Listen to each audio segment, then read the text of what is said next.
Translation studies in 21st century. Linguistics and translation.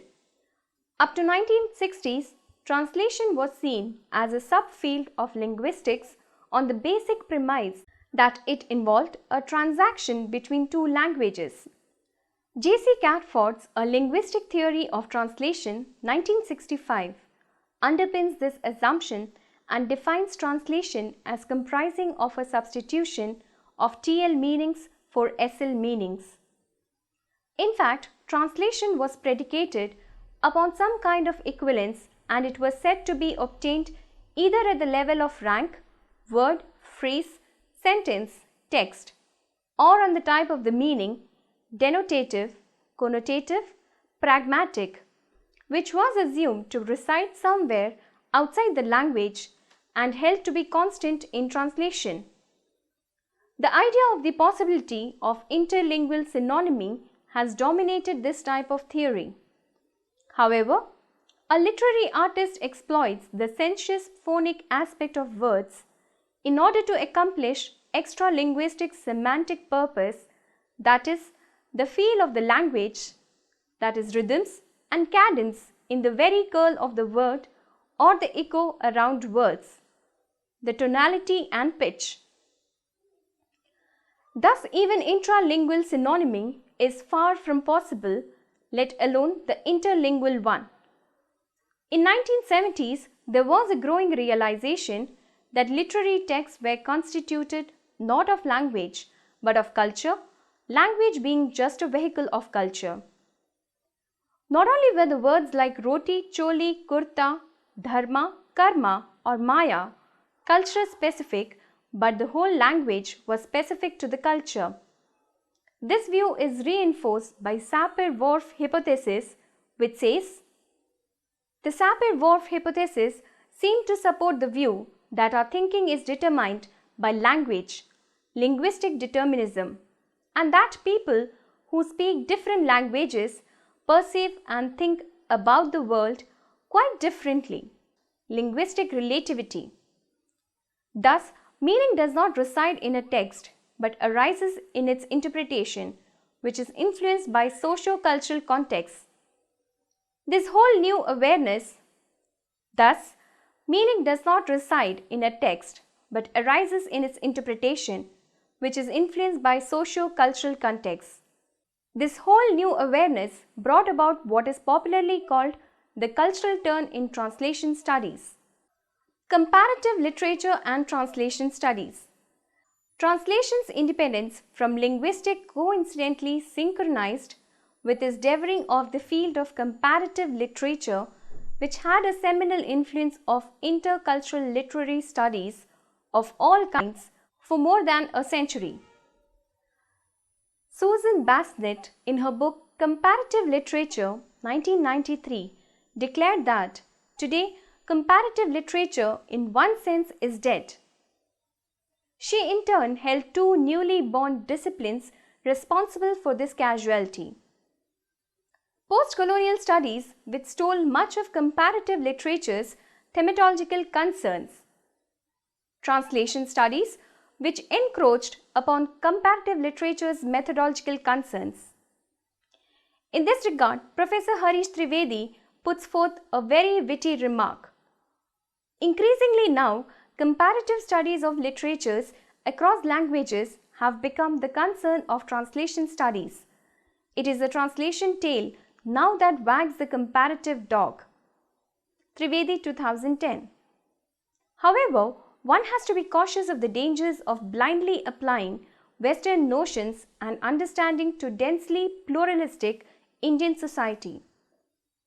In multilingual and multicultural Indian society, comparative literature is not as yet a spent force, something which has been underscored by A.K. Ramanujan, who, through his translations of classical Tamil poetry and folk tales, recovered neglected narratives of the masses. Indian literature cannot be conceived in terms of monolithic singular category because, as Sisir Kumar Das says, Indian literature is an internally constructed literary universe accommodating the diversities of experience and expression of Indian people. The responsibility of the comparatist is to evolve indigenous categories that would enable better understanding of literature written in regional languages, quoted in Location of Indian Literature. The task of comparative literature in India is not to construct a sanitized homogeneity achieved by silencing internal differences and enriching diversity. A comparatist should complicate his attitudes and perceptions of regional literatures and evolve discourse that can bring out their political subtext of caste, gender, region, and religion. E.V. Ramakrishnan, 2011. One needs to realize that translations of regional literature in English cannot be the sole basis of study of comparative Indian literature, since what gets lost in translation has to be supplemented by comparative literature with the help of critical explications, combining the insights from literary theory and social sciences. Cultural studies and translation studies. In 1990s, the already in ascendance field of translation studies witnessed a mammoth rise of a new discipline which threatened to devour it. And it was the all-powerful, all-encompassing field of cultural studies that applied many different approaches, methods, and academic perspectives to uncover the political dynamics of contemporary culture and its historical foundations, conflicts, and defining traits.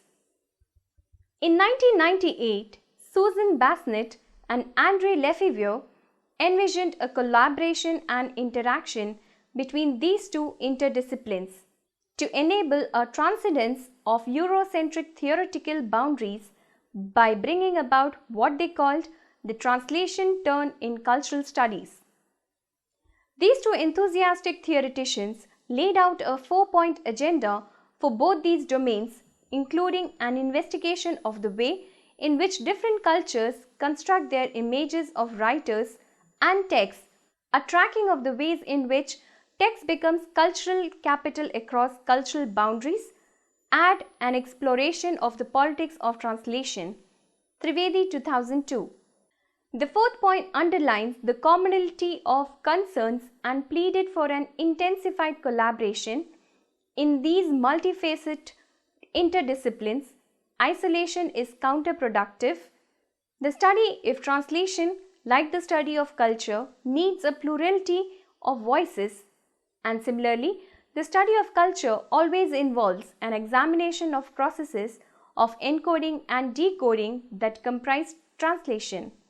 Constructing Cultures, page 138 to 139. However, no such alliance has come out between these promising interdisciplines, probably because, as Harish Trivedi points out, cultural studies, even when concerned with popular or subaltern culture, nearly always operate in just the one language, English, and often in that high and abstruse variety of it called theory, while translation studies, however theoretical they may get from time to time, but solely their hands in at least 2 languages, only one of which can be English. Harish Trivedi, 2002. Multiculturalism and translation studies. Of late, multiculturalism has attempted to tie theoretical knot with translation studies through characteristic use of the phrase cultural translation. Cultural translation draws its sustenance from post-colonial and post-modernist discourse spelled out by Homi Bhabha in The Location Culture, 1994. Bhabha looks upon the term translation as involving transformation of identity and hybrid selfhood entailing migration of individuals. He propounds his concept by giving the example of Salman Rushdie, who famously proclaimed himself a translated man. In simple terms, cultural translation is defined by Bhabha as the process and condition of human migrancy. Trivedi, 2002. Especially migration of individuals from third world to the first world. Through the example of Hanif Qureshi, Professor Harish Trivedi betrays that Baba actually misconceives and misrepresents cultural translation as the need of migrant.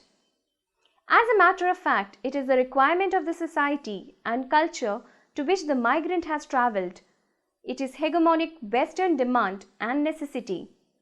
The West's complacency and apathy in translating the non-West culture and identity has been testified in writings of Jhumpa Lahiri and Salman Rushdie, who mistranslate and semi-represent Indian realities in Western frame and language for self-aggrandizement and vested interest.